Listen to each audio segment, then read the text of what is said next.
अभावी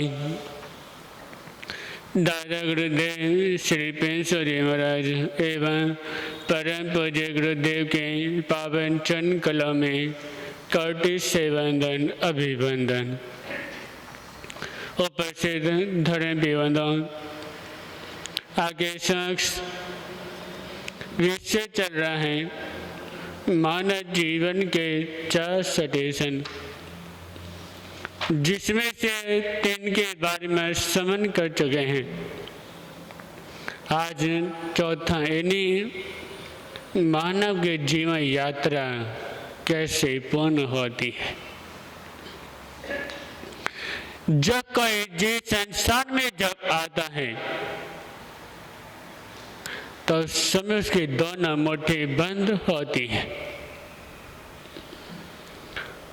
उसी दोनों मुट्ठी बंद होने के जब उसे माता पिता देखते हैं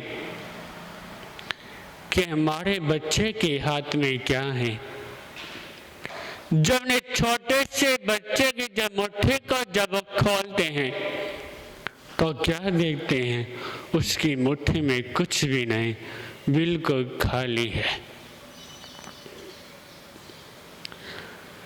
पर व्यक्ति जब संसार में जब आता है तो अपना जैसा उसने पिछले जन्म जैसा कर्म करा था वो अपना साथ में लेके आता है। अधिक पिछले जन्म में जो अच्छे पुण्य करे तो अपने पुण्य लेके वो साथ में आता है। वो उसका जन्म अच्छे घर में होता है। उसके मन में जो इच्छा जो होती है उसको हर चीजें उसको प्राप्त होती है। और जो जिसके कर्म में बुरा ही हो तो उसका न उसका परिवार अच्छा मिलता।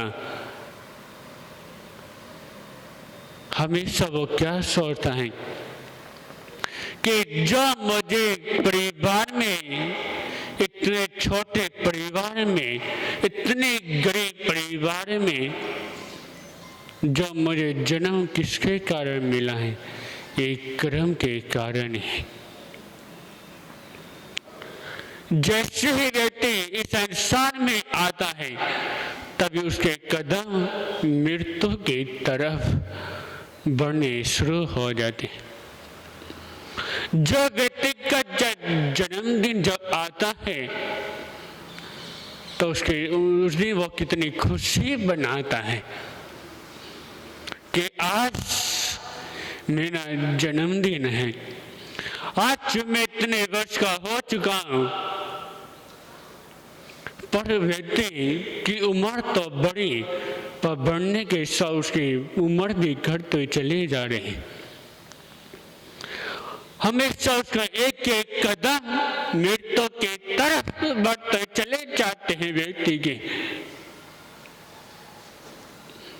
ये नहीं कि व्यक्ति जितने भगवान ने उसकी उम्र लिखी है, क्या पता उतनी वो अपनी उम्र कर पाए या नहीं गुजार पाए। क्या पता किसी जीव को इतना भी पता नहीं जिसने अभी जन्म लिया है,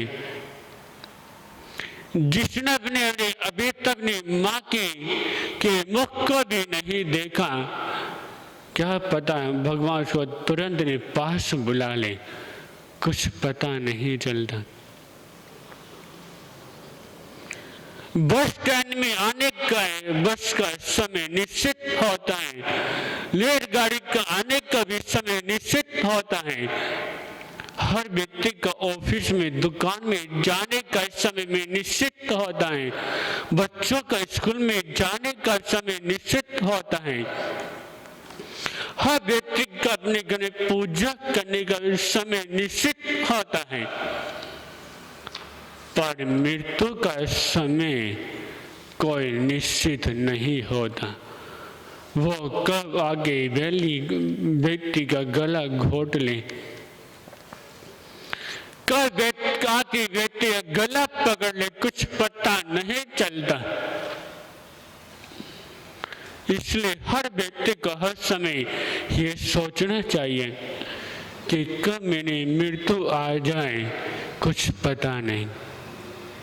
जैसे व्यक्ति हर चीजों का ध्यान रखता है, अपने दुकान में हर चीजों का ध्यान रखता है, तो वैसे हर व्यक्ति ने मृत्यु का भी ध्यान रखना चाहिए।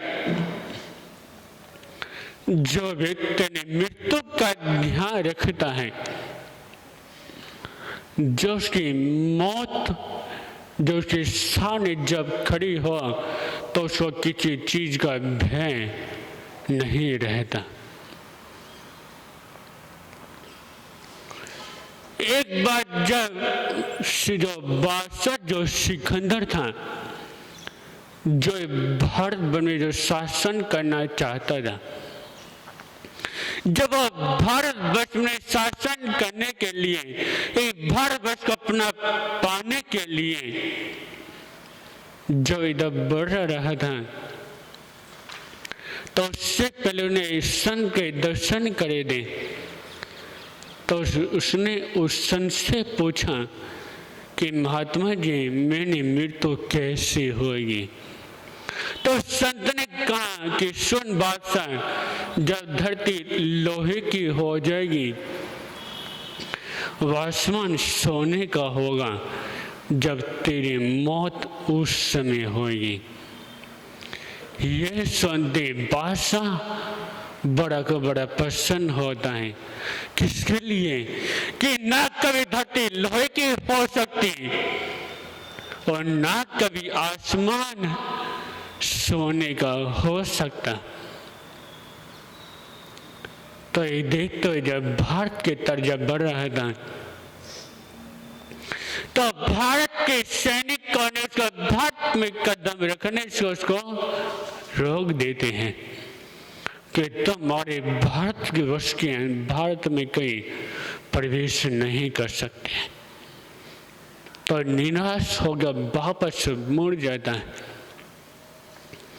जब वापस जब मुड़ा तो रेगिस्तान के तरफ जब बढ़ रहा था, तभी उसके शरीर में इतना बुखार चढ़ा कि उसका एक एक कदम आगे बढ़ना मुश्किल हो गया। वो जिस घोड़े के ऊपर बैठा हुआ था, उस घोड़े के ऊपर बैठना उसका मुश्किल हो गया। तभी उसने वजीर को कहा कि कैसे पानी की खोज की जाए।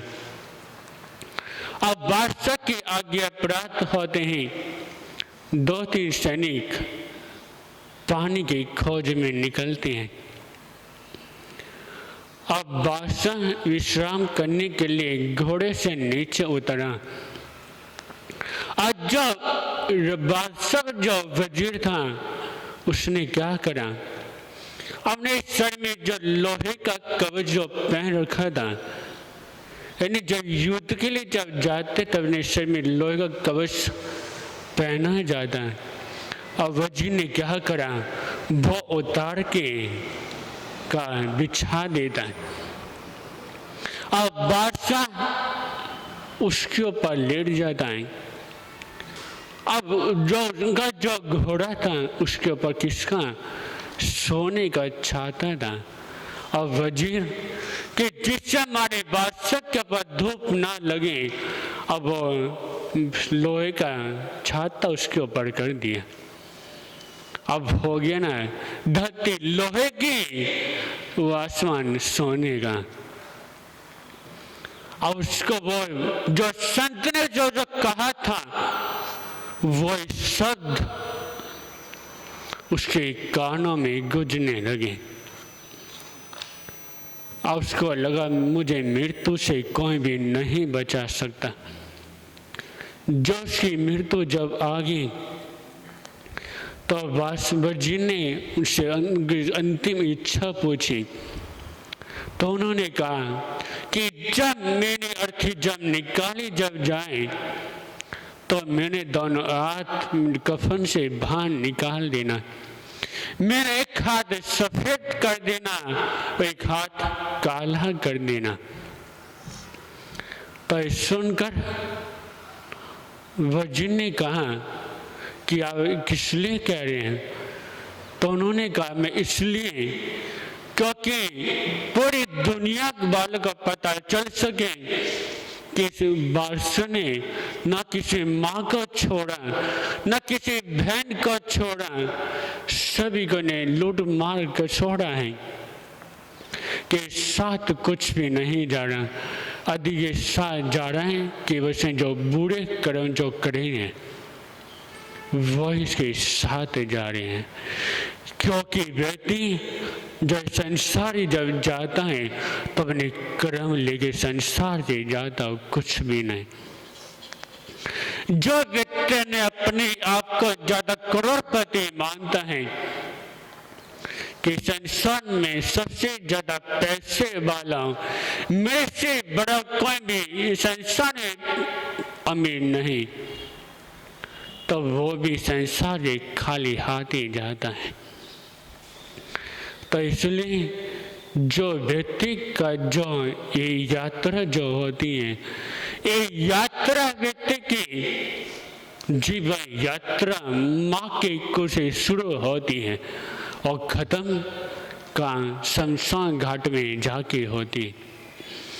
भगवान ने व्यक्ति के संसार में आने के केवल 2 दिन बताए, एक दिन आने का और दूसरे दिन जाने का।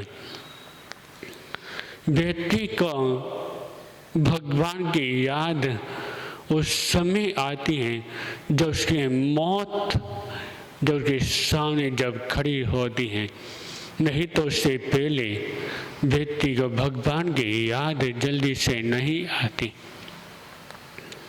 इसलिए यदि चाहते हो कि हम अच्छी गति प्राप्त करें, जो हमारी मौत जो हमारे सामने जब खड़ी हो तो मौत से ना घबराएं, तो हमेशा अपने जीवन में व्यक्ति के अच्छे कार्य करने चाहिए। जो व्यक्ति अच्छे कार्य करता है तो मौत से कभी नहीं घबराता। जो बुरे कार्य जो करता है, पाप करता है, तो वही क्या मौत से आते तो मौत से बचने की कोशिश करता है। तो इसलिए हमेशा अच्छा कार्य करें और मौत को करें। तो इतना ही। ओम शांति।